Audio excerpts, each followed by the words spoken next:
Мен бүгін алдыңа қойған мақсатты ертерек бастап кету туралы айтқым келіп отыр да. Мысалға сіздің басыңызға бір идея келді, сіз мен өзімді айтайыншы, өзімді мысалға келтіре кетейінші. Блог жүргізу менің арманым болды ғой. Соны мен көп уақыт бірнеше жыл откладывать етіп артқа қарай жылжытып келдім да. Жоқ, ол дұрыс емес.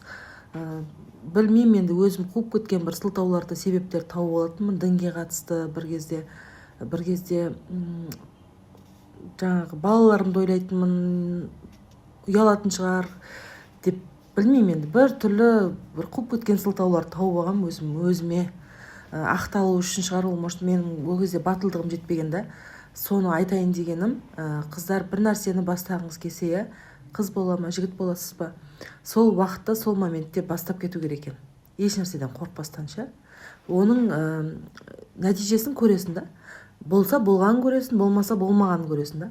Бірақтан да өзіңмен өзің қорқып, көлеңкеңнен қорқып, оны айлар бойы, жылдар бойы ойлап жүргенше, содан кейін уақыт өткеннен кейін, енді жасың келгеннен кейін одан да қатты батылдығың жоқ болады ғой. Батылдығы жоқ болғаннан кейін өкініш пайда болады адамға. Сол кезде істеп көру керек еді, мүмкін может менде болар ма еді деген Сондай өкінішке қалмау үшін ойыңызға келген нәрсені анализ жасайсыз ғой. Енді бұл алып жасай бермейді ғой, ешкім ақымақ емес. Анализ жасайды, сол анализ жасап, егер де сол дұрыс болатындай болса, бір оң алатындай бір байқасаңыз, істеген дұрыс та, істеп көріңіздер деп айтайын дегенмін. Оны арман болып қалғанша, или сенің бір орын алмайды бір жоспарың болып қалғанша, соны істеп көру керек екен, өзіңе мүмкіндік беру керек та. Мен соны өзімнің басым өткізген кейін айтып отырмын. Мен блог жүргізуді қатты қалағанмын. Білмеймін, мектепте активистка болған ғой, сол жағынан жаңалдегі.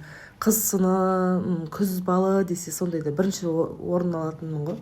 Активная едім да. Бір өзімнің бойымда бір талантым, бір қалай айтсам болады, бір көміліп қалған сияқты болды да. Енді соны осы жарыққа шығарғаныма ризамын өзіме. Осылай жасаңыздар.